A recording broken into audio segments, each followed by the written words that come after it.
The reason we need muscle and we need strength training is that you have to consider that an insurance policy for your wellness future. My guest is the one and only Kira Stokes. We need to strength train, we need cardiovascular fitness, we need mobility. The perfect recipe for a body that is going to be powerful and resilient for life. Everyone wants to know, how do I get started? Right. A push, a pull, a carry. You're on the right track. Building muscle is going to protect you later in life. Not to be dramatic, but it's your organ of longevity. Butt blasters before you go out for the night? Butt blasters. I mean, everybody needs to get it high and tight before you're heading out to the bar. And usually the next day I can barely walk up and down the stairs. Motivation is fleeting, right? Discipline is a skill. It's not easy for most people to push themselves to do certain movements that they don't like, but that's also why I have a job.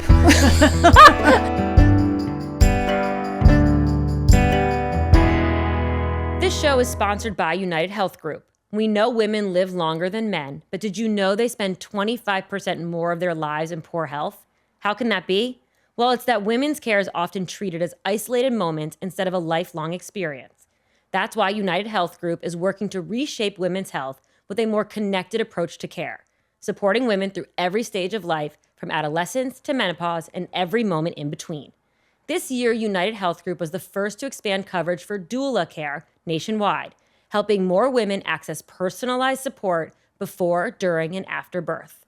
And through community partnerships and in-home care, United Health Group is helping women with the greatest needs detect and prevent diseases like cancer and heart disease earlier. Because women's health is more than any single diagnosis or moment in time. It's about care that follows women throughout their lives.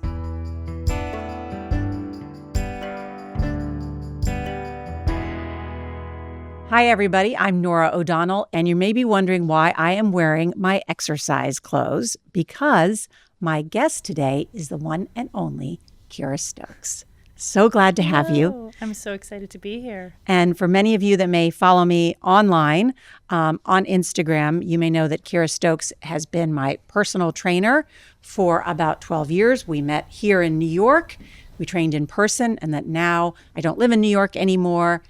We train virtually via Zoom, and it's worked pretty well. Yeah, it works fantastic. That's one of the wonders of technology, right? Never thought when I got into this business that I'd be seeing you over a screen versus in person, but it's a gift to be able to do that. And I just want to thank you because you've taught me so much about health. You have improved my health. You've improved my happiness, because I think movement is medicine, not only for the body, but for the mind. And so I wanted to share that with everybody, because so many questions people have about how to get started, how to be healthier, how to live a better life. So let's start with this. When we first started working out, I was about 40 years old. Yeah. And you really encouraged me to lift heavier weights. And I like muscles, I do, but I was a bit resistant. Why is lifting heavier better? A couple things. I think what's amazing when we talked about this, when you just said this was 12 years ago that I was encouraging you to lift heavy. And I'm so happy that this is such a big conversation in the wellness and fitness industry now, the concept of lifting heavier. And Kira's pointing out that she was saying this a long time ago. I hate to say I told you so. You were saying from the very beginning, strength training. And listen, I'm the perfect example of it. I've been a trainer for 30 years and strength training prior to that. So, it clearly it works. But I think what's happened over the years, and I'm so grateful for, this conversation has really become, it's in the forefront of fitness now. And the importance of muscle on our bodies has never been more talked about. And the reason we need muscle and we need strength training is that you have to consider that an insurance policy for your wellness future. Muscle and strength training is an insurance policy. Yes. So muscle, not to be dramatic, but it's your organ of longevity. So muscle is something that when you have to think in your 20s and 30s, you're setting yourself up for your 40s, 50s, 60s, 70s, and beyond. And 12 years ago when I encouraged you to lift heavier, that's where my mind was. It's like, it's not just for the now, it's for your future. Muscle provides you with hormone regulation, which as we get wiser in years, our hormones shift. It provides you with protection for your bones. it offers you freedom of movement. Like it offers you the strength to be able to do what you need to do in the life you want to live as you get wiser in years. Muscle is something that over the decades, if we are not challenging our muscle and building strength, you can lose between 3 and 8% of your muscle mass per decade after the age of 30. That's incredible. When I learned that stat, it made it even more important. And on that, just quickly too, about when you talked about muscle, the more muscle you have at when you're just sitting, you're burning more calories. Exactly. By doing nothing, because you're trying to keep that muscle alive. Muscle requires energy. So muscle is active tissue. So it requires energy to stay active and to stay healthy. So that's the beautiful thing about muscle. The more muscle you have on your body, exactly what you said, the more calories you burn at a resting state. Think of it as it's your metabolic engine, right? So when you're putting muscle on your body, it's keeping your body running at the rate that it should be. And it also regulates your insulin levels, your glucose levels. So we need to like fall in love with muscle. The fact, and you were quite resistant in the beginning. Let me just say, it's like a little personal note for Norah. Like I used to hand her the weight that I knew would be challenging for her, and she'd go, You still are. Sometimes when I pick up the 15, you say, no, you can do a 20. Yes. So you've made that case, I think, that building muscle is going to protect you later in life. Yes. And I think the follow-up question that many people ask then, what is lifting heavy? Yeah. It's the number one question these days. And there's, as I said, the conversation is out there about this.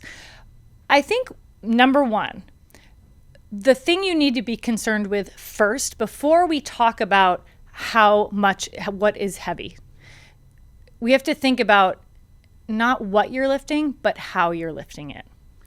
Kira is so big on form Yes. and making sure you don't Yes. injure yourself. Yes. So your setup and your success with building muscle starts way before the first rep. It starts up here. It starts with the connection that you have, your ability to mind your muscle, as I say. So it's body awareness, it's connection, and it's understanding how to perform a movement properly and the why behind it. So before you Kira even has recently been complaining to me that she sees people in the gym, I shouldn't say complaining, observing that people in the gym are lifting really, really heavy weights. Right. And that you are so concerned that they're going to injure themselves. That is not what lifting heavy is. That is not what lifting heavy is. And it is what I get. I get a lot of messages, right? I get a lot of messages, social media, emails, whatever it is. And what I hear way too often is people saying, I injured myself going heavy and now I'm just not going to strength train at all. And that makes me like, that hurts my heart as a trainer. It's, oh no, you had a really bad first experience. It's like when you do anything for the first time and you have a bad experience and you never want to do it again, that should never be the way. You have to take some responsibility and do your due diligence on how to move properly. Or I always say, like, hire a trainer, use my app. Hire a trainer that even if it's just for 1 or 2 sessions to say, teach me the basics. I want to learn the basics. Tell them exactly, like going to a doctor when you have to show up with the questions that you have for them to answer them properly. Show up with a list of the 6 exercises you want to learn and how. And then you'll be able to be concerned about load. But let's not also discount the power of your own body weight. Learning how to move your own body weight it's a skill, and it's step number 1. Just push-ups. Push-ups, body weight squats, dips, even just practicing, say you're doing a hinge for a deadlift, right? Practicing that without weight. I think we forget that, listen, a push-up is actually a lot harder to do than a chest press with weight. You and I talked about this like 2 weeks ago. So form is important, but when we talk about lifting heavy, what is the moment of failure? Let's, when you say, is it 6 reps? Right. Is it 8 to 12 reps? And how many times? About, just generally speaking. Right. Generally speaking, and again, it depends on the individual, but if whatever the rep scheme is that you're being prescribed, if you get to the final 2 or 3 reps of that rep scheme and it feels like a breeze and you're super successful and your form is perfect, the load was not heavy enough or the weight was not heavy enough. So in general, if we're doing, say you're prescribed 10 reps of something, if you get to rep 7 and you're flying through and you're breezing through and you feel really good about it, you probably need to go heavier. And we do about 8 to 12 Yes. reps Yes. 3 times. Yes. Let's say simply, and if sets. it's a bicep curl. And so by about 8, 9, or 10, I'm breathing pretty heavy. And by 12, I really want to set it down. Right. And We talked about this, you and I, during a session a couple weeks ago. I said, another great kind of trick is to finish the rep scheme, put the weight down, and if you can pick it up 5 seconds later and you can do 5 more reps, you did not have heavy enough weight. And that's just kind of like a little trick of a trade, but it's a good takeaway to remember. But lifting heavy is relative. It's relative to the individual. It's relative to the connection that you have with your body and your experience in fitness. So it is actually quite challenging to say exactly how much weight someone should be doing. 5 pounds to you is not going to be heavy. Someone that just started their fitness journey, 5 pounds is going to feel like a lot on a bicep curl. And progressive overload is what we want to be most concerned about when we're talking about our journey in strength training. if you want to look better, if you want to lose weight, lifting, strength training, heavy weights is going to get you there. Exactly. But I think for me, the real wake-up call is that it's about aging better too. And what was shocking, that I have learned in recent years is, and you referenced this earlier, how much muscle mass just happens as we age or get wiser. It's 5 to 8%, what, every decade, is that right? Every decade after the age of 30. So you think of it this way. If you're not, you're either losing muscle or you're building it. It's kind of a black and white thing. Really, no in between. There's muscle maintenance, but if you think about muscle maintenance, you still have to work for muscle maintenance. It doesn't just happen by doing nothing. And then for me, it feels like post 50, it gets even harder. Yeah. And, you know, that's through menopause and the changes of life. And it seems like I have to work even harder to maintain current muscle mass and build more muscle, which becomes important because I'm kind of nursing a little bit of a sore knee. I still ran this morning. But all of this is about preventing injury and making sure we can still do all of the things that we love to do, whether it's hiking, bicycling. For me, it's tennis and golf, all of that. Yeah. It's, you know, like I say, when you, it's interesting how the mental shift that happens when we hit our 40s and 50s, right? When you work out in your 20s and 30s, like, you know, I was saying to some of the girls here, like, you can pretty much do anything. Like, I hate to say, but you can kind of do no wrong in a lot of ways. You can also, like, go out till 3 o'clock in the morning and wake up 2 hours 20. later and you're fine. Yeah. Like, you're not, you know, but your head isn't in, it's just the way we are. We're not thinking about when we're 60, when we're 20. When you hit your 40s and 50s, you start to think like, wow, I want to be able to pick up my grandchildren. I want to be able to put my own suitcase up in the overhead bin without having to ask somebody for help. I want to be able to reach up to grab the jar out of the cabinet and have the mobility to do so. So it becomes, you know, again, I don't want to be so dramatic about it, but it's a necessity. It is an insurance policy. It is freedom. It's giving you freedom for your future to strength train and have more muscle on your body and build that muscle on your body. But it's also about, as we get to that age, it's not just about lifting heavy. It's about moving with intention. You have to have even more intention. As you said, we all have these little things that creep up on us when we're 40 or 50. An injury that we had when we were 12 or 15 starts to kind of crawl its way back into your body. You know, it's just there. Like the back issue that I had 20 years ago. Sometimes I wake up and I'm like, oh, I know what I did yesterday. No one gets away without something. You don't. So you have to be really intentional with how you're working your body in order for you to be able to move successfully through your routine. And we don't say, like, there's no like pushing through, like no pain, no gain. That is a horrible term, right? Because you have to really think about how your body is feeling and not baby it, but work through it.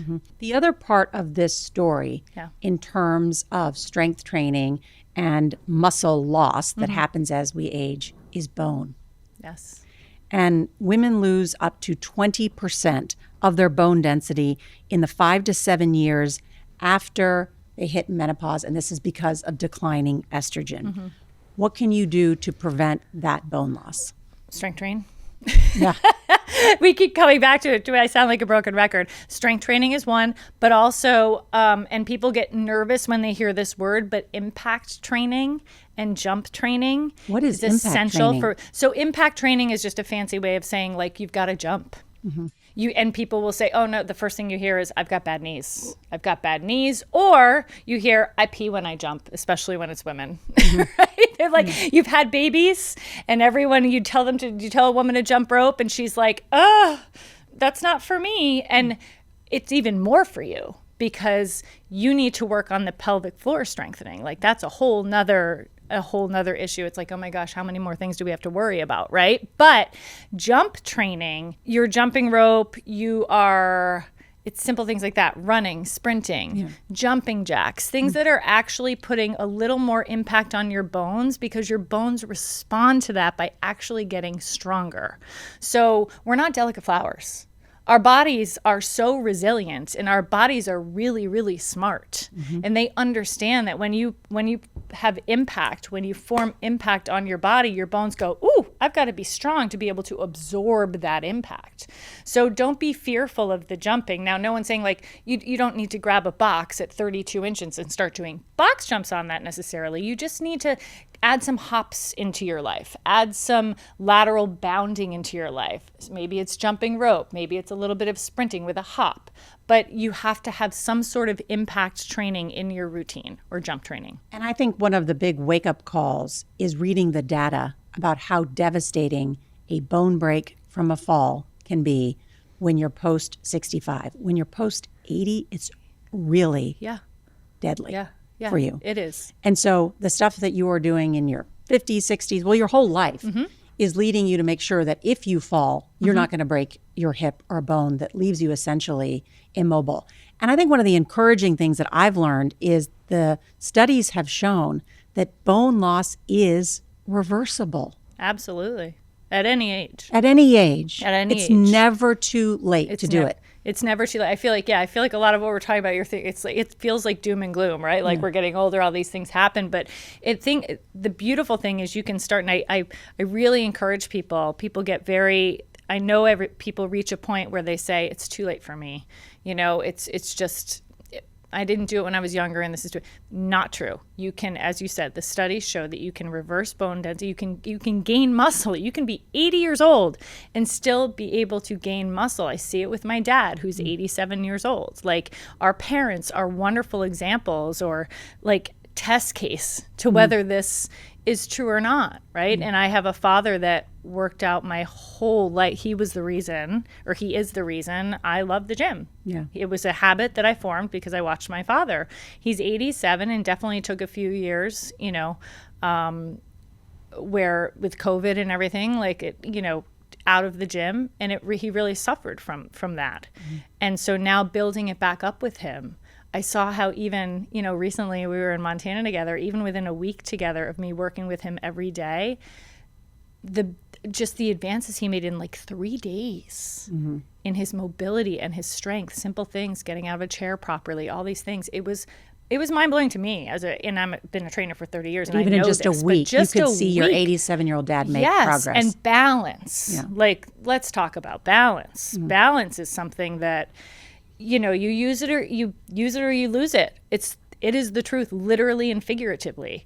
We all, we do a lot of balance work now. And we're not talking like, you hear balance, you're like, oh, that's for someone that's 80. No, that's for any age, 20s, 30s. You know how many 30-year-olds I know who have terrible balance? You ask them to stand on one foot and they're like, they can't do it. You have to practice that. And it's simple things. You can incorporate that throughout the course of your day. You're washing dishes, stand on one foot while you're doing it. You brush your teeth, stand on the other foot while you're doing it. Like, balance is something that it comes from your core, but it's also body awareness, and it offers a different kind of strength for your body. And that is also, I know that there is so much attention now out there in social media about strength training, but balance training is also just as important. Yeah, it's like I want to bring that to the forefront too, because if you don't have both balance and mobility, you can't strength train to your fullest potential. Because a lot of, when we talk, we do a lot of single leg work. If you watch our videos that Kira posts, almost all of them on her a website. I don't always remember to repost it. There's a lot going on. I'm not as good on social media, but you will see that I multiple times throughout are doing something on one leg. Yes. Yeah. There's that, and that's a good message to everybody. Like, it is bilateral work, which means 2 feet or 2 arms, right? It is a much, I hate to say easier, but it allows you to go heavier. It allows you to go a lot heavier in your training than single leg work, obviously, right? Because we're working with 2 feet. So you squat with 2 feet, you can lift a lot heavier weight than if you were to do, say, a pistol squat on one leg or a skater squat. If you were to deadlift with 2 feet, you can go heavier than if you do a single leg deadlift. But what's more functional in life? And that's where you need to find the balance. Functional movement is movement that you can apply to life. And we don't walk through life with 2 feet hopping. We walk, and it's essentially a single leg activity. So your training program should mimic life. It should have moments in it that add to your actual life. Let's talk about you and your personal story. There's a lot of people ask me, what's Kira like? You know, what am I like, Norah? How would you describe me? Well, I would say you're, well, one, you're one of my best friends. Two, I think you're very intentional. You're very helpful to people. I think you're serious, and I think you know what you're talking about. Thank you. That means a lot for me. No, I think you really know what, as a journalist who studies people and does the research, you have always been focused on strength, mobility. That's a word you've always used from day one. Mobility, flexibility, all of which are the pillars of strength and fitness. And so I respect you so much. And I know that when people meet you, they just think you're fun and kind too. Thank you. I mean, I wasn't, I wasn't expecting an answer just to make me feel good for the day, but I'll walk away from this feeling really good. And I think what people will find really interesting too about your personal story is what you majored in college. Yeah. My college story is really interesting too, because I changed my major 3 times. I barely graduated because I changed my major so much that they were like, you got to make a decision. Because I love everything. But my major ended up being psychology, which actually, in my opinion, is so incredibly helpful. It was psychology with a minor in health science. I went to Boston College, and at Boston College, they did not have an exercise physiology major at that time. They might now. They did not back then. So the closest thing was psychology and a minor in health science. Now, psychology, what has been so incredible about having that background, I've said this since day one, people express more in movement. And my practicum during college was all about, it was the relationship of children and parents in sports. And it was also the relationship of, it was the mental capacity that people had within a sport to express feeling. So what I find, and this is why, like, you see often on social media, if you follow me, you see Gary and I take a sunset stroll, right? The way you connect to other people and the way that you can truly talk about your feelings and where you are in life is through movement. You find, I don't go for a walk with your friend, go for a walk with your spouse. Someone asked me to go to coffee, I'm like, absolutely not, we'll take a walk. Because it's just what happens. It's the chemical reaction in your brain as you're moving. What happens neurologically is you start to feel more, you see more, your eyes are more wide open, and so you innately start to express more.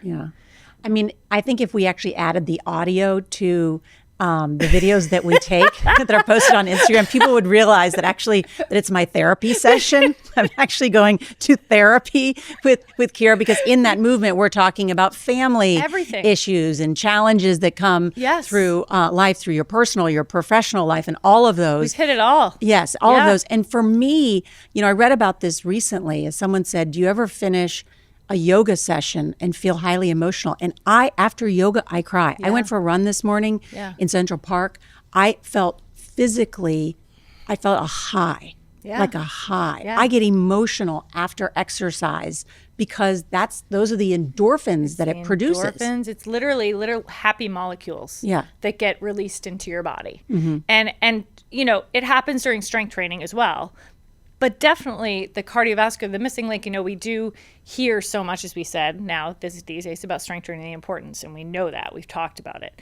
But the benefits that you get from cardiovascular fitness, not just the physical, your heart is a muscle. So it doesn't just benefit your heart, but your mind. Like I encourage people who say, I hate cardio. Like the people that, this is a bold statement, but the people that are telling you to only strength train are people that hate cardio. And the people that are telling you to only do cardio are the people that hate strength training.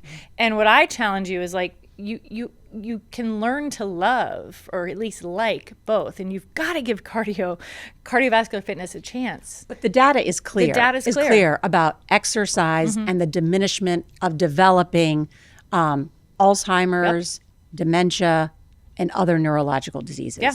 I mean, it's again, it's not just in the moment how we're feeling, but it's down the road what that does for your body and your mind. And back to the psychology major, I remember, this is again on a personal note, telling my parents that I was, I knew my sophomore year in college is really when I started training people. And I did that by, truthfully, bringing all my roommates into the common area of my dorm room and having them do either Denise Austin or Tammy Lee Webb butt blasters before we were going out for the night. So I was butt blasters before you go out for the night? Butt blasters. I mean, everybody needs to get it high and tight before you're heading out to the bar. I mean, that was like, come on, I was 19 years old. Like, that was my concern. Again, like that, 19, 20 years old. But we were following a video. That was your version of a pregame. That was pre-gaming. That was Kira's pre-gaming. Like, get stoked. Let's do it. So, but truthfully, like, I wasn't leading it. We were doing a little VHS tape at that time, right? Yeah. But I would be up front, like, come on, girls. It was like the motivate, I was, and I just fell in love with it. And I remember, like, back in that day, so I'm dating myself, that was 1994-ish, which, just to be clear, I went to college at the age of 10. So. Oh, yeah, joking about How old are you? Do the math. How old? That's okay to ask you. Absolutely. Yeah. I'm proud of it. I'll be 52 on June 24th. 6 months younger than I am. I'm 6 months younger than Norah. I mean, we are literally, we're not kidding when we say we're like best friends and soul sisters, because we truly are. Yes. But back in that day, fitness was not as much a career as it was a hobby for people, or someone to become a trainer. So when I told my parents that I was going to be a trainer, and they were like, we sent you to Boston College. What is this? You're going to be a trainer. And they said, you have a psychology degree. And I said, trust me when I tell you, I'll be using that degree to an even greater extent in movement with people than, sitting in a chair or being on a couch and just talking, when you go. So, and I really do believe that. Like, some people go to you go to a therapist, which I fully support. You absolutely think it's fantastic, right? Yeah.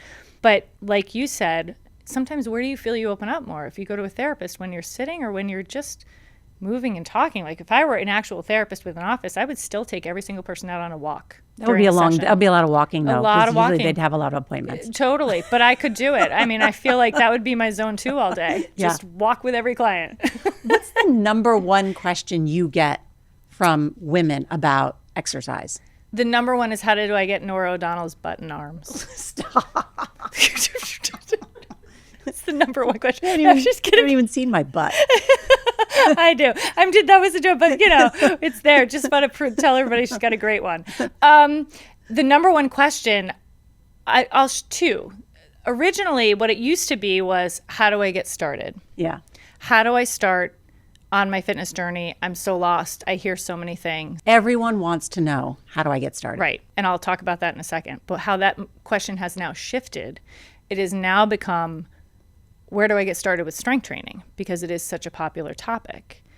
And I would like that to shift even more to, where do I get started? How do I strength train properly? Just like we were talking about before. Let's not be as concerned about how much we're lifting. Let's be equally concerned about how we're doing it. Not just how heavy it is, but how we're performing the movement. And as far as how you get started, if we're talking cardiovascular fitness, start by walking. Mm-hmm. Just walk. It's available. It's free. It's open to anyone. You can do it anywhere. There's no excuses. You can set a goal. If I have met people that say they can't even get off the couch, right? They just don't even know how to do it. And setting those small goals of, like, you're going to go from your driveway to the street, to the corner. That's all you're going to do today. And then you start to, over time, add, well, now I'm going to go to the 2nd Street sign. I'm going to get to that today and back. So like anything. By the way, in I life, do that running. Like, Yeah. I'm ready to stop. I'm tired. Yeah. And I said, no, just make it to that tree up there that's another 200 yards away. Right. I just keep setting like goals like that. These I small can't do attainable something, goals. try one more, Right. marker. Exactly. And as far as the strength training question of it, where you start is you start with the basics. We don't need these, fancy movements are great. We love them because they keep our attention. Some of them, these more compound movements, these more, we call them movement patterns versus just a straight exercise. But the basics are foundational. Like basic to people, I think it's a negative connotation. People think basic means easy. It means foundational. It means necessary. So the basics, like the squat, the deadlift, the row, the push-up, carry some weight, like work on your grip strength, walk and carry, and do some hops. And it's like if you're doing all of those things, a push, a pull, a carry, a hop, like you're on the right track. So just don't get over, there's so much information out there. Put your blinders on. Don't get overwhelmed by it and stick with the basics. I think that's good advice because I must say I was in Boston and I was at the big gym and I walked in and even I felt a little bit overwhelmed by the amount of equipment. Even though I know how to use it, I was a little bit overwhelmed about where to start. Yeah. And just remember the basics are enough. The basics are enough. And also remember, when you go into a gym like that, nobody's looking at you. Well, they might be looking at you. But they might be looking at you. Okay. But in general, you know what I mean? That's why I disguise myself. That's why We're I'm all so disguised, concerned about everybody else. Really, everybody's only concerned about themselves. I'm disguised. Right? Yeah, exactly. Okay. We've got this part of our We could podcast. talk for like 5 hours. I know. Nora. Yeah. Called the group chat. I've been soliciting questions for you because that's what this podcast is about, is allowing people to hear from the world's best experts in health and science and medicine. So here's some of the questions that I received. Eric asks, if we have 7 days a week to work out, what's the best mix of cardio and weights and rest? It's a really good question. Two things. Well, I'll say first, as always, it does depend on the individual and the amount of time. Like everyone, I hate when someone says everyone has the same 24 hours. That's not true. Not everybody has the same 24 hours. But what I will say is, first of all, when someone says, because I want to touch on this subject of people saying they don't have enough time. Yeah. And that may be true here and there. But what I want everyone to do, and be honest with yourself, because when I've done it, I was actually quite horrified by where I was spending my time.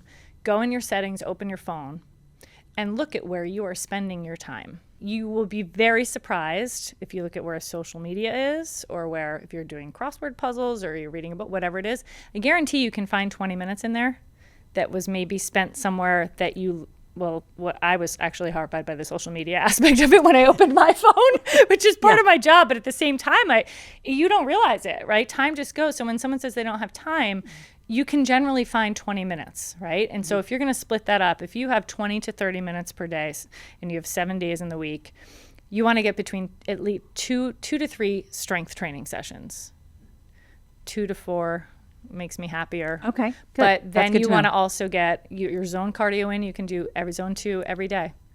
And then you need at least 1 or 2 days where you are getting more into zone 4, which involves some sprints, and your mobility, again, every day, 5 to 10 minutes. Annette asks, on days where you lack motivation, how do you push through? The first thing I think people should do before any workout, before they start anything, is number one, you take a moment to be grateful for your ability to move and challenge your body. If you take a moment but when you're thinking like, oh, I don't feel like doing this today, if you can just remember what a gift it is to move your body, that not everybody has that, it will shift your entire mindset and motivate you to move. And then the second thing is give yourself 10 minutes. And what I mean by that is it generally takes the body and the mind about 10 minutes to catch up with one another. If you have a day where you're feeling like, oh gosh, I don't feel like doing anything, start with 10 minutes of either you walk or 10 minutes of what I call fine-tuning arms, right? Where you're just warming up your body activation, or you're doing maybe it's like 10 minutes of straight mobility work and feel how your body's feeling. And 90% of the time, the 10 minutes will turn into 20 and then possibly even 30. Yeah. So always just start with 10. For me, when I lack motivation, I just get dressed. Like put the Yeah, clothes that's on. a great tip too. And I'm like, oh, I'm too tired. I'm like, just get dressed, just go down and do 5 minutes. Like Yeah. you said, 5-10 minutes, and then it turns into 20. So just start. That's why we live in these clothes, or I live in these clothes. And I made Norah wear workout clothes today because I was like, we're going to do some bodyweight squats while we're on the couch because there's too much sitting going on. This is very uncomfortable for me to be I know. saying. I know. We'll do them in a minute. Okay. Audrey asked, 65 years old this year. Is it too late to start with weights? Oh, we talked about this. Never too late. It is never too late. No, I will tell you this. If you're just starting at 65, I'm going to harp on this. You really want to make sure you are performing a movement properly. So bands are a wonderful way to start, like resistance bands, like what I have sitting right here in front of us, right? Resistance bands are a wonderful way to help you learn how to properly connect to your body and engage muscles. So as long as you are thinking in terms of the right, like small progression, right? Body weight, bands, and then weights, it's never too late. Just get started. Just start. It's never Just too late. start. Elaney asks, what is the best way to get back on the exercise wagon after being off for a few years? I feel like I'm giving the same answer to all of these questions, but start by walking. If you find a modality that you love, it could be dancing.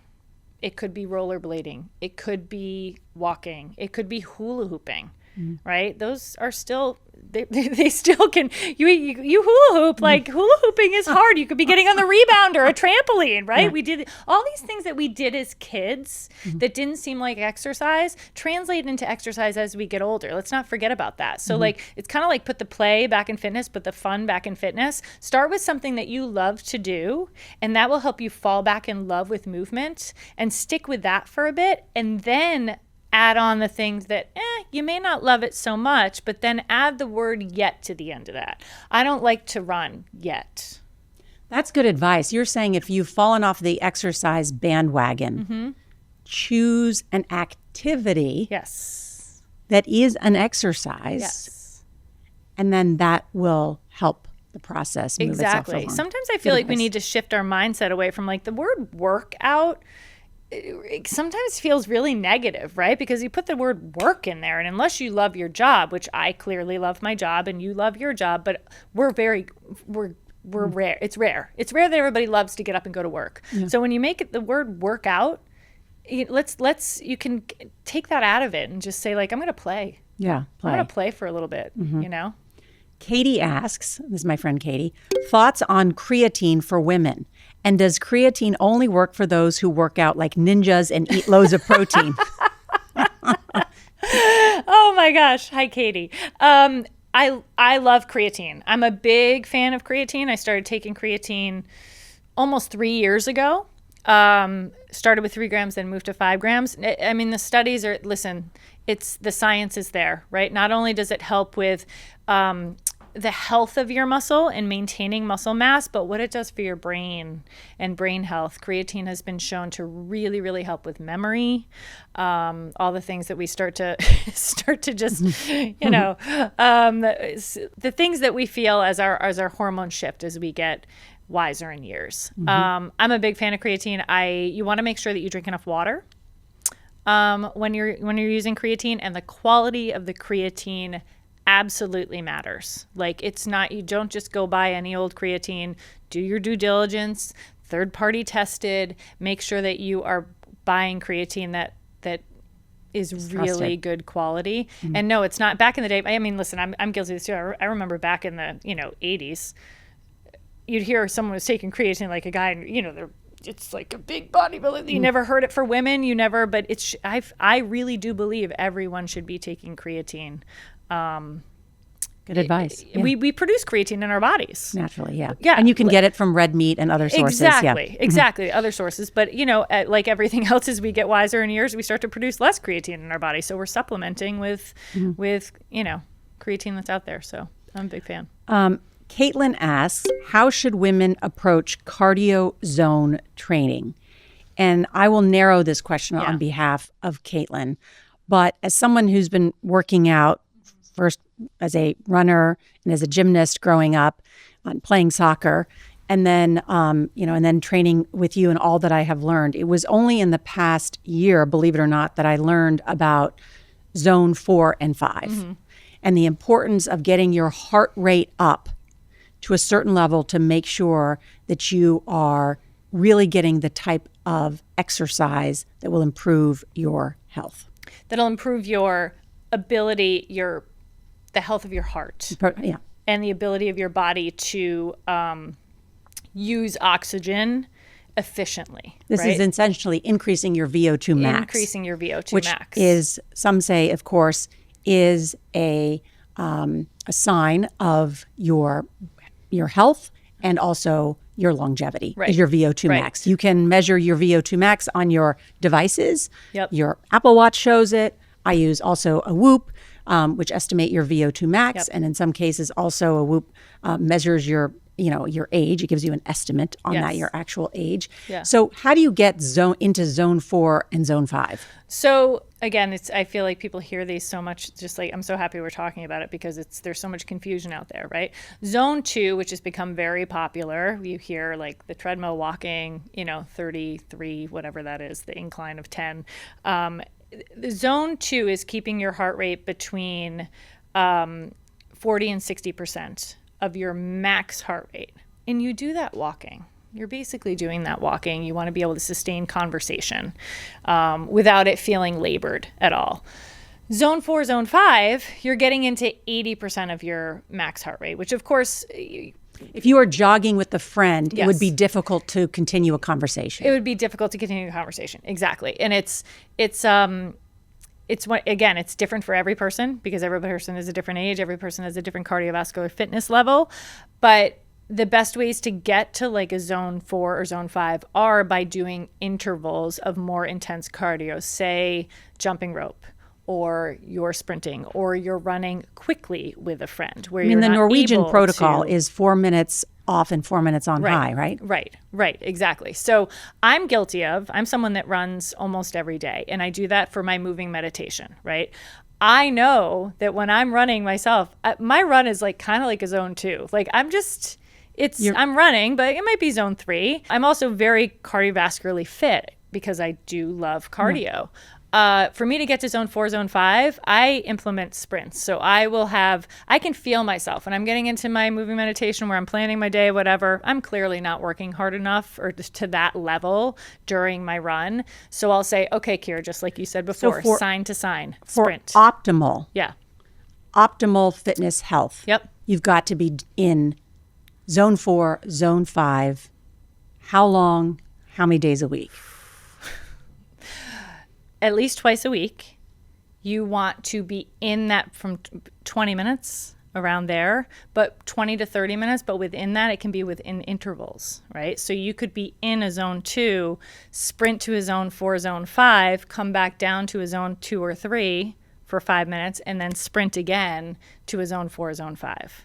People were saying, I don't understand, like, how do I do that? Yeah. So for me personally, the way to do that is I have a Peloton tread, and there are lots of running programs on there where essentially you're running at a certain pace. Then they say, now we're going to run a hill, move it up to here, move it up to here. So there are fitness programs out there that can help you coach you along with that. Exactly. Yeah. So like, for example, if you're jumping rope, and you're jumping at just like a normal pace, jump rope. And then all of a sudden it's like I have jump rope workouts on my app, right? I'll say, we're going to pick it up for 30 seconds and we freaking crush it with that jump rope for 30 seconds. And you immediately feel your heart rate spikes. That's an example of getting to zone 4, zone 5. And it should be a point where you feel like I can't sustain this. I can't stay here for an hour. Staying in zone 4, zone 5 for an hour, that's you're basically running a marathon and coming in first. Okay, that's good. Sorry, I did not mention Kira Stokes' app, which of course is amazing. Yes, and the jump roping. I haven't done the jump roping. I know. I'm usually doing happy hips and core strength, and but I can do the you jump. do it with me. You don't need the app for like this is. But what there Norah is for zone 4. You can do jump roping. You can do jump roping. You can do it with your own body weight. You squat jumps, jump lunges, like pretty much anything where you're jumping, you're gonna get your heart rate up. So a great thing to do, to be honest, and if you're someone that goes to a gym, and this is just a general thing, if you're on the elliptical. Let's say you go on the elliptical instead of walking. You're on the elliptical, great piece of equipment. I love it. I call it ellipticizing. You're staying in zone 2. Really hard to get to zone 4, zone 5 on elliptical. But what you do, 10 minutes on that, jump off, have a jump rope next to you, jump rope for 2 minutes, get back on the elliptical. I will guarantee your speed on the elliptical will go up by 30%. Because the beautiful thing about getting to that level of zone 4, zone 5 is that it energizes you so that when you go back down to a lower zone, you're actually still staying up a little bit higher. Yeah. Because you're so fired up. Like it happens when you sprint, right? When you do a sprint, when you run afterwards, you're like, I feel great now. I want to keep going, right? That's very, very good advice. And I do that just even when I'm running in Central Park today. I keep increasing my level of pace. Listen, I will tell everybody out there, Norah is such a highly motivated person. I know it's not, well, you are. It's not easy for most people to push themselves to even sprint, right? But that's also why I have a job. Do you know what I mean? But if you set the intention in your head prior to doing it, it's just like when someone says, how do I know a lot of people that have a tough time with rest days. If you plan your rest day in your head of schedule, you'll embrace that rest day. If it just happens because your schedule gets completely screwed up and you've just you get angry because you weren't able to get your workout in and it became a forced rest day, those rest days are really challenging for people. Yeah. And honestly, like your cortisol levels staying up so high, it's not really a rest day because you're stressed out that you didn't get your workout in that you planned, right? So try to just like you plan your workouts, plan to get a rest day in there, or plan when you go running that like most people will have to do this. It just won't innately happen to them. Say to them that they want to sprint at this moment. Yeah. They'll say, I know at the end of my workout, I need to do 3 sprints today. And I'm going to get those 3 in. I'm going to go from one street sign to the next. Then it's going to be over. It's going to be over. Chef Jeff, a.k.a. my husband, actually wrote in on this, and he wants to know, does she eat bacon? I kind of want to know that too. Do I intentionally It's a eat yes bacon? or no question, Kira. Is it really? Kind of? No, you don't. No, Gary eats the bacon. My husband eats the bacon. No, Just but say I no. pick at it. If it happens to be in the sandwich, I won't. If it's crispy. You don't eat only bacon. Crispy bacon. You don't eat bacon. But that's okay. We still like you. It's okay. We still like you. It's Turkey bacon? Yeah. I mean, bacon's bacon. I know. Yeah. Okay, Jaden, who I know too, I met her recently in Boston. She asked, can workouts help me get rid of cellulite on the backs of my legs, or is it just genetics? A lot of it is genetics. Drinking more water. There are things that can be helpful, right? Like lymphatic drainage. If you are when I talk about lymphatic drainage in terms of exercise, it's again jumping. It's being on a rebounder. Jumping rope, all of these things can help with lymphatic drainage. But some of it's just genetic. Some of it's just genetic, but also you got more muscle on your body. Muscle can fill out. I mean, this is, it doesn't always happen, but it can help if you have more muscle on your body, which again, if we want to talk about skin and what happens to your skin as we go through menopause and perimenopause, right? You start to lose skin. If you have more muscle and that loose skin, just fill the skin out with muscle. I'm serious. Yeah. I mean, do you believe that strength training is cheaper and better than plastic surgery? Heck yes, depending on if you hire a really expensive trainer. But yes. And listen, I have everyone, I'm like, do what you want to do. I have nothing against, I want everybody to feel their best and most confident, resilient, whatever it takes. But it is, let's call it like an alternative to plastic surgery. Work on your strength training, work on getting the muscle first, make that, it's a heck of a lot cheaper. So is my app.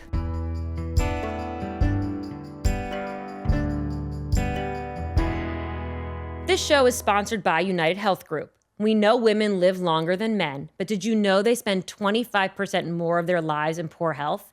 How can that be? Well, it's that women's care is often treated as isolated moments instead of a lifelong experience. That's why United Health Group is working to reshape women's health with a more connected approach to care, supporting women through every stage of life, from adolescence to menopause and every moment in between. This year, United Health Group was the first to expand coverage for doula care nationwide, helping more women access personalized support before, during, and after birth. And through community partnerships and in-home care, United Health Group is helping women with the greatest needs detect and prevent diseases like cancer and heart disease earlier. Because women's health is more than any single diagnosis or moment in time. It's about care that follows women throughout their lives.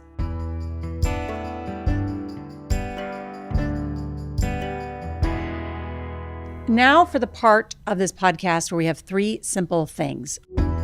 3 Simple Things is sponsored by United Health Group, working to close the women's health gap.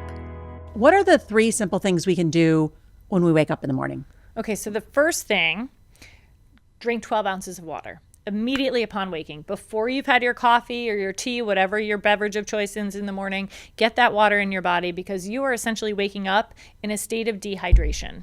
We've gone hopefully 8 hours without any sort of liquid in our bodies. So when you wake up, if the first thing you put in your body is caffeinated, you are essentially getting more dehydrated. So 12 ounces of water, and then, so that's the first thing. And I always like to, as we say, habit stack so that it helps you to remember to do something. While you're drinking your water, get outside and take in that natural light. So that will help set you up for success even for the next day because it affects your circadian rhythm. So your ability to wake and go to sleep at the proper time. Get that natural light first thing in the morning. The third thing would be get a little movement in, like start your body, rev your engine. And that thinking more in terms of circulation and lymphatic drainage. So it could be, you could just walk. Right? You could be getting your natural light, drinking your water, just walking around your house or the block, take the dog for a walk. It could be jumping on a rebounder if you have one. It could also be, there's a simple move. I mean, I want to like stand up and do it right here, but it feels really, can I do it really quickly? Yeah. Stand, like really quick. So all you do, you can literally just stand and bring your arms up and just pull down. And just lift and pull down. So this looks really funny, but it just, it just builds your energy, right? And it just, you're like, why do we do this in our training sessions, Kira? Because you're not going to pay for this. I'm just kidding. But it actually pulls you through a squat too. So it's what you feel. Get some energy in your body, hydrate, and get some natural light, and you're on your way to a successful day. So if people are listening right now, you want them to get up and move your arms up and down. I actually want them to do some body weight squats. Every time they get off the couch, we're on the couch right now, right? So lean forward, abs are strong, chest is lifted, feet are hip width, drive through your heels, come up, squeeze your cheeks, and then sit back down, tap your butt, come right back up. But can they hear you? Sit back down. So Nora's going to do it. I'm going to talk. So I'm coaching Norah right now. She's sitting back into her hips, chest lifted, tapping her butt on the couch, coming back up. I want everybody who's watching or listening to this podcast to do 10 of these every single time they got off the couch or off a chair today. And those are movement snacks. And movement snacks are like making daily deposits in your body and your wellness that add up over time. And I always say, like, find a movement snack for the month and stick with it. So the whole month, Norah, she's just going to keep going here. The whole month, every time you get off a chair, you're going to do 10 squats. Think of how much movement you've banked. Yeah, especially if you're stuck on a phone call. Like yes. how many of us are stuck on a conference call or a phone call? Exactly. Just start doing some squats. Or you pass in your office. Another one. The next month you decide every time you go through the kitchen and you pass your way, you're going to the refrigerator, do 10 push-ups off the countertop. That's also going to help you decide, are you hungry or are you bored? Because if you forgot by the time you finished your push-ups that you were supposed to be getting a snack, you weren't hungry, you were bored. I'm almost always hungry. I'm almost always hungry. So I think this is the part of the podcast where we get to turn the tables and you get to ask me something that I have no idea that you're going to ask me. Really excited about this. The first question that everyone wants to know, what's your least favorite exercise? My least favorite exercise. I don't know that I have one. What is my least favorite exercise? You would know better than me because I complain about it. I know your favorite exercise is bicep curls. Yes, without a doubt. She loves a bicep curl. Always love a bicep Norah, curl. before going on the air, always back in the day, like she sent me videos of her just like going for bicep curls constantly. I would say probably like most of the world, single leg split squats. So Bulgarian split squats, rear foot elevated split squats, because they are so incredibly challenging. Yeah. I can't say and that usually the next day I can barely walk up and down the stairs. Yes. And that is That's the reason you really have to psych yourself up to do those that particular exercise. And again, I'll repeat, that's why I have a job. Most people have a challenging time getting themselves to do certain movements that they don't like. But let's remember that the movements or exercises that you don't like are probably the ones you need the most. So you need to find a way, and I always say you have the discipline. This is a great point that you may not be motivated to do them. Motivation is fleeting. Yeah. Right? Discipline is a skill. And we can all learn to have discipline, which also then discipline flows right into consistency. That's such a good point. Good. Am I done with all my questions? No. Your second question is, out of anyone you've ever interviewed in your career, who should join our workouts and why? Oh my gosh, that's a good one. Well, one, I would say Tom Brady. Because I actually I worked out with him a little bit and thrown a football with him. Yes, you did. And I think he espouses a lot of band work and mobility work that you have been teaching for a long time. And in having conversations with him way back when I interviewed him about if you are a rotational athlete, if you play golf, if you're throwing a football, if you're a tennis player, all of these rotational sports, that's a different way to work out. Yes. And so I think that would be really interesting to have that discussion with him. I also think another person that would be great to work out with us is Drew Barrymore. Yes. Because she is the most amazing, wonderful person who is so full of sunshine and excitement. I think she would just be fun to work out with. Drew Barrymore is one of those, you have a vision board as a trainer, people that you feel like you would really connect with. She's one of them on there. Yeah. I thought you were going to say the Pope.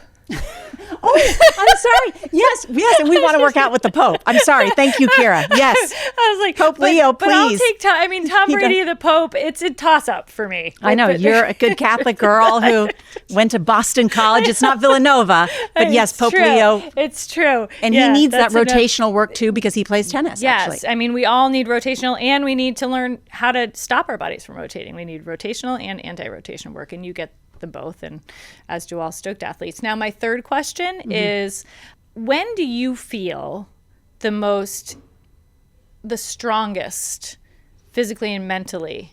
When? After training with you, and also after a vacation where I can work out every day.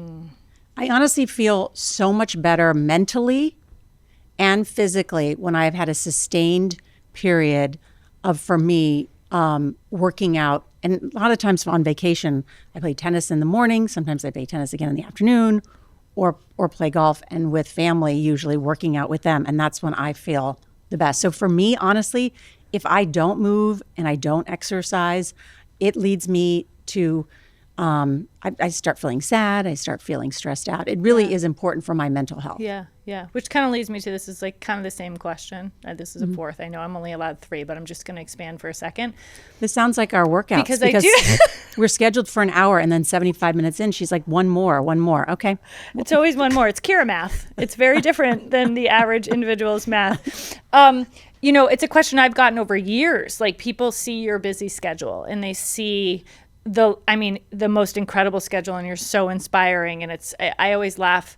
There's very few people that you train who will be like, I got to be 5 minutes late. I'm on the phone with the White House, or I'm on who, and it's so. One time it was the CIA. Yes, exactly. And I'm like, Kira, I have to go. It's the CIA calling. Does she know how crazy this is? And I've gotten kind of immune to it, as have you, obviously, but you're so talented, you're so busy, both with work and with family, and you're such an incredible mother and wife and athlete, all the things.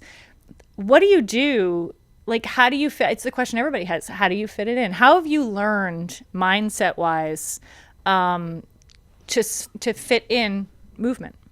I honestly, as you pointed out, motivation it's hard to be motivated for anybody. And so for me, it's literally putting it on the calendar and discipline, and having you in many times text me and saying, what about tomorrow? What about tomorrow? What about the next day? What did you do today? Yep. So I think having a support system. So if you have a friend that you walk with, or you play a sport with or a trainer, Accountability. you have to have accountability. Yeah. And for me, it's just important. It's more important to invest in a trainer than to like buy a new pair of shoes. Yeah. It's more important to Love invest that. in my, health than a new dress or something like that. Yeah. And so, but you have to just, for me, put it on the calendar because I don't have the motivation. And it's easy to wake up in the morning like, oh, I have to make my kids' doctor's appointments, Yeah. or I have to check in with my parents and see if they need X, Y, Z. Yeah. And so unless I just dedicate that time, and now I feel like at 52, I just have to work out first thing in the morning or it won't happen. Yeah.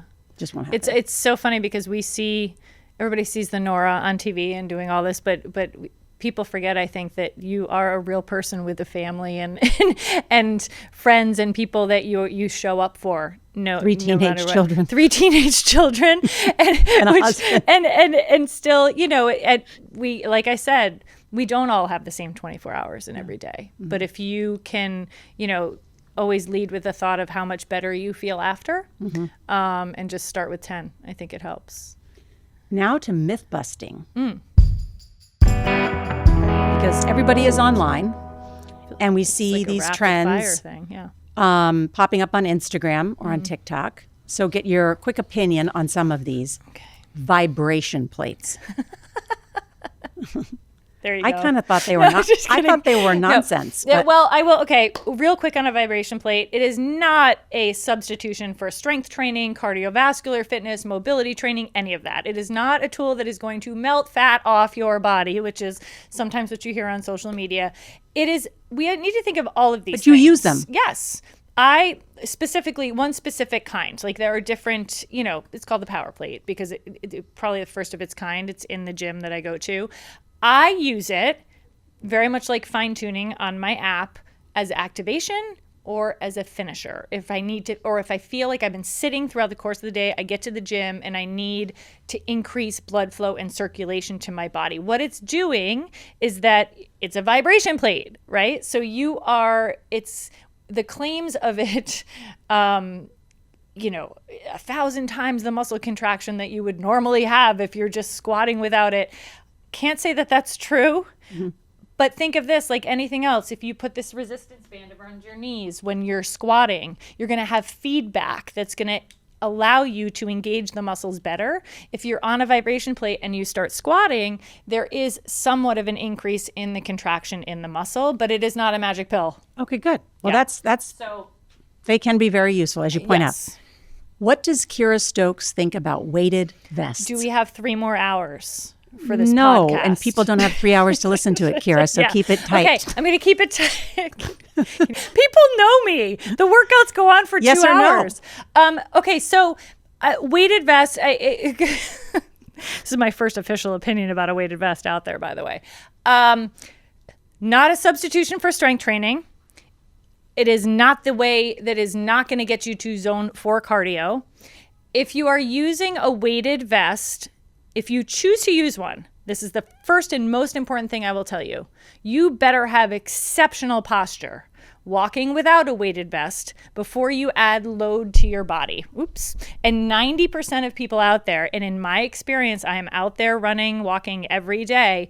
The people I see, and this is generalization, but I don't care because it's true.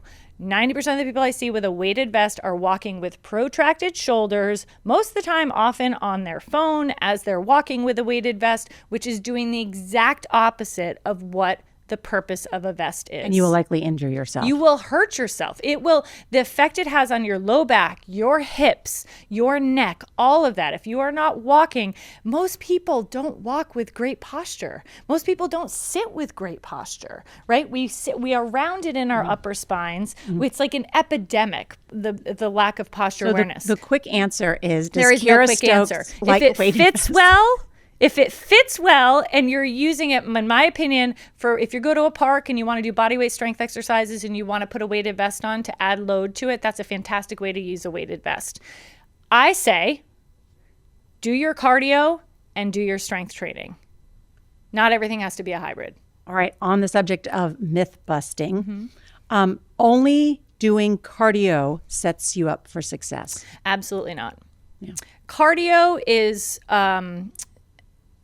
Very important. it's very important. It is not, This is what I always say. It's not this or that, it's this and that. We need to strength train, we need cardiovascular fitness, we need mobility. And all of that is the perfect recipe for a body that is going to be powerful and resilient for life. So you use the cardio for your heart health and for your mental well-being and for an energy boost, and you use your strength training. Think of that as your armor for your body, right? You think of mobility as your ticket to moving well through life. We need it all. On the subject of myth busting, what does Kira Stokes think VO2 max is a good indicator of your longevity? It is one indicator of your longevity. It is a biomarker, much like grip strength is an indicator, much like, pull-ups. People say you do a pull-up means you have incredible upper body. These are all this. They're not. It's not a just one thing. Yeah, and it's not one-dimensional. It's just like everything else we're talking about. There's a recipe there, and But it's you not one believe ingredient. increasing your VO2 max is a way to measure your... Sure, it shows your cardio. It shows how efficient your body is at using the oxygen that you're taking in. So for sure. I've done a VO2 max You have test. done it. It was fantastic. Tell everybody. I can't even remember now what I got, but I want to do better, and I'm still working on it. We're all works in progress. We're all works in progress. One of the most common questions I get is, how do you stay fit with a job and 3 kids? I do try and make time to exercise. I'm certainly not perfect. There's times that I've missed weeks at a time. I do try and eat well. What's your advice for a busy mom who says, I'm struggling to find the time? The first, not to be harsh here, but we don't always have time. We make time, right? You make time for things that are important to you. And especially if you're a busy mom, I think you need to shift your perspective, number one, and think not that this isn't taking away from your time with your children. It's giving you more on the back end, right? You want to be strong for your child. You want to be able to show up for them in every way. You want to be able to toss a ball with them. You want to be able to run with them, right? And if you are not fit and you're not giving yourself in adding to your strength and adding to your cardiovascular fitness, you're not going to be able to do those things. I also want to remind people that the gym is everywhere. We don't always, it's nice to have a dedicated space, but look at your environment differently. You go to the playground with your kids, you've got a whole gym that you're seeing as something for your child. I see it as available to everyone. You do step ups off a step that's going up to the slide. You can hang from the bars that they're monkey bars to work on your grip strength. You can do hanging knee raises there. There's a million ways to use a playground to your benefit. So start to look at your environment differently. And then remember that every single movement that you do or every rep that you do is an investment in your wellness bank. So it doesn't have to be an hour. It doesn't have to be 45 minutes. It can be 10 minutes in the morning, 5 minutes in the afternoon, 5 minutes at night, and that all counts in your wellness bank. And where can people find more on Kira Stokes or how to do part of your program? Everyone should be downloading the Kira Stokes Fit app. Kira Stokes Fit app, but also I'm so active on social media. I use like Instagram, Kira Stokes Fit on Instagram. I use that as an educational resource for people, where I really try to educate people and not just make it, a picture. You're learning a movement or a circuit. So follow me there, but also kirastokes.com, my website. There's a lot of information there as well. Well, Kira, and then follow me mostly on my stories so that you can see Norah work out, because that's the big draw. Where's Norah when Norah hasn't been on my stories in like 3 days? Exactly. No. Well, Kira, thank you. Thank you for being such a dear friend. Thank you for being such a brilliant mind in the field of, exercise and wellness. And thank you for teaching me. Thank Truly. you. Appreciate it. Thank you for having me. You're the best. Thank you.